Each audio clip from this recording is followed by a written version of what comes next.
What's good, YouTube? It is your boy Jay coming at y'all with a reaction video, and in this video we're gonna be seeing The Rock will betray Roman Reigns in WWE. And if you guys know, we're keeping up with this storyline and trying to predict how things will go. So in this video, I want to hear this guy WrestleMania, his point of view on how things are gonna go. He obviously thinks The Rock is gonna betray Roman Reigns, so let's see his reasoning for it. Rock betray Roman Reigns. The signs are already there, and as we'll see, The Rock is already plotting the end to the Roman Empire. Join us there as WrestleMania looks at why The Rock will end Roman's empire.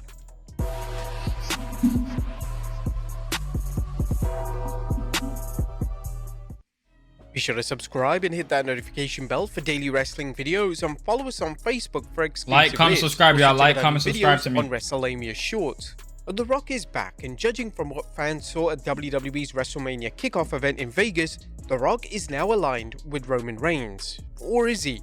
Ever since that epic event, the WWE has been sending mixed signals that have already had fans talking about The Rock's real agenda.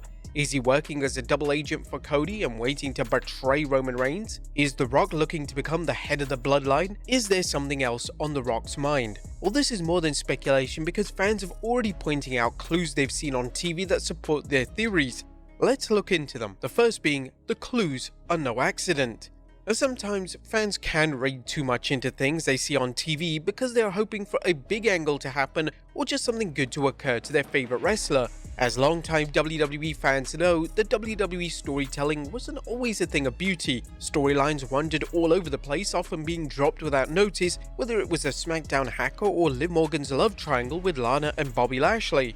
But things have improved tremendously under Chief Content Officer Triple H and Rob Fee, who was hired in 2022 as Director of Long-Term Creative in WWE. The WWE now encourages its viewers to look for hidden clues on WWE programming to understand where storylines are headed. The 2022 White Rabbit clues that foreshadowed the late great Bray Wyatt's return seized the WWE Universe's imagination. We've mentioned this before, but it's worth noting simply because it exemplifies the WWE leveling up its storytelling game, utilizing The Rock's powerful presence. One of the biggest clues has been how the WWE has placed its wrestlers today, much like a director positions actors next to each other to subtly send a message. The WWE started this off at its kickoff show by how The Rock was positioned next to other wrestlers. WWE Hall of Famer Bully Ray commented on this during a recent Busted Open radio. Have you ever seen Roman Reigns look like a co-star in the last 3 years? Did you see him look like a co-star at that press conference? Rock knows how to command the spotlight. He made every other man on stage look like boys because of his stature and because he knows how to stand and command a spotlight. I've never seen Roman look so secondary in my life. Now, part of this is due to The Rock's status as a living legend. As fans have repeatedly seen, anytime The Rock shows up, the WWE Universe loses its mind. Few wrestlers can stand next to The Rock without looking like a mere mortal in the eyes of wrestling fans. The WWE knows this, and it's capitalizing on this to show that Roman Reigns may claim to be the tribal chief, but that it's a different story when his cousin is around. Bully Ray isn't the only person to notice how The Rock and Roman were positioned differently. When Rock and Roman left the kickoff show, Roman was noticeably a step back from The Rock, a sign that the man who demands that people acknowledge him was in the awe of The Rock. The power dynamic has shifted. Some fans may think that Roman was surprised by his cousin slapping Cody and siding with him, hence his deferring to The Rock. However, Roman, who has assembled a bloodline nearly 3 years ago and rules it like a tyrant, has already lost control. It's clear from the signs we're about to see as we look at SmackDown's cornucopia of clues.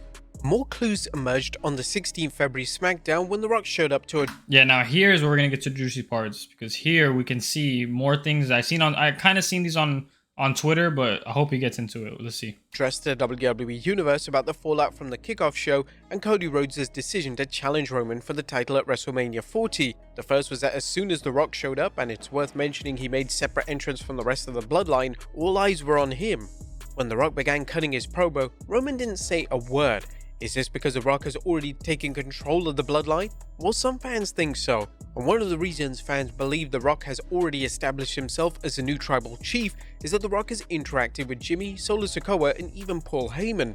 While Paul Heyman has repeatedly shown his only loyalty is to himself, despite doing a great job groveling whether it's Brock Lesnar or Roman Reigns, Jimmy and Solo's sudden affiliation with The Rock is a bit of a surprise. Why would they suddenly turn on Roman after years of doing his dirty work to keep the Undisputed Championship? Or is it?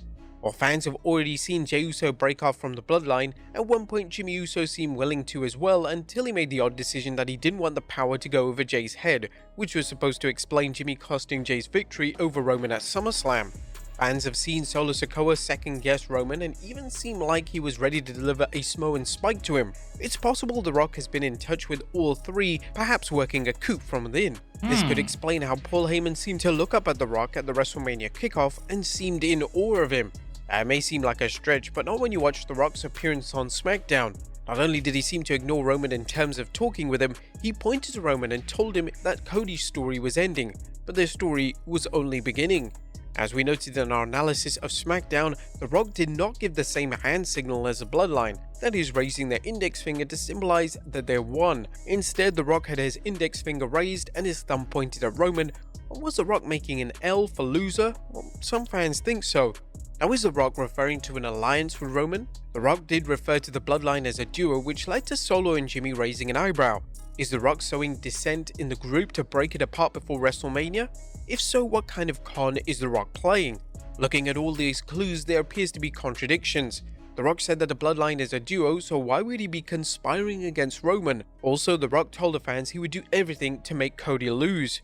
This seems at odds with The Rock hurting Roman. However, these seeming contradictions, and others that fans point to when they argue that the so-called clues are just a case of fans reading too much into things, may not be contradictions at all.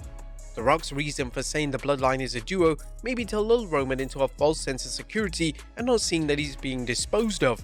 Furthermore, The Rock may want to make Cody Rhodes lose just so he can make sure Roman keeps the Undisputed Championship. The reason, of course, would be so that The Rock could capture the title from Roman. But the story is just beginning. Now, WrestleMania is over 6 weeks away, and this means that WWE is at the point in the storyline where they want to keep fans guessing. Has The Rock decided to build the Bloodline around himself? If so, one would think Roman would have to acknowledge The Rock and become a subordinate, but how to explain the points we've already addressed? The reality is that the WWE is still brewing the storyline leading into WrestleMania 40 and the ones that will build afterward. There are still ingredients to add and the storyline still needs time to cook. And just imagine, the WWE has already dropped several clues that have had fans head spinning. What other twists and turns could they expect and what other speculation will they fuel? Ultimately, fans will see other clues, and it's also likely they'll see so-called fans or news sites report clues that have been fed to them by the WWE to generate more speculation. Their storyline is one of the most exciting in many years, and thus far, the clues point to The Rock and Roman Reigns having an explosive confrontation that leads to not a match at WrestleMania 40 of course, but at WrestleMania 41. It's also possible the WWE plans to turn this into a series that stretches out between now and Mania and 41, perhaps with matches at one or both Saudi Arabia shows and SummerSlam. The Rock has a huge investment in making the WWE more successful than ever thanks to his rumored incentives for being a TKO Holdings board member. This storyline can make The Rock and the WWE some huge bucks.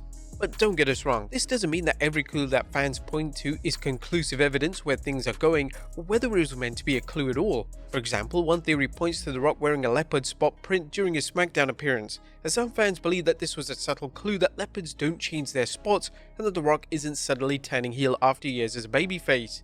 That being said, the WWE routinely points out clues now to forward its plots and keep fans talking about storylines from show to show. The water cooler talk of the 90s lives on. Expect now it's a case of millions of people sharing their thoughts amongst the internet wrestling community. What do you guys think?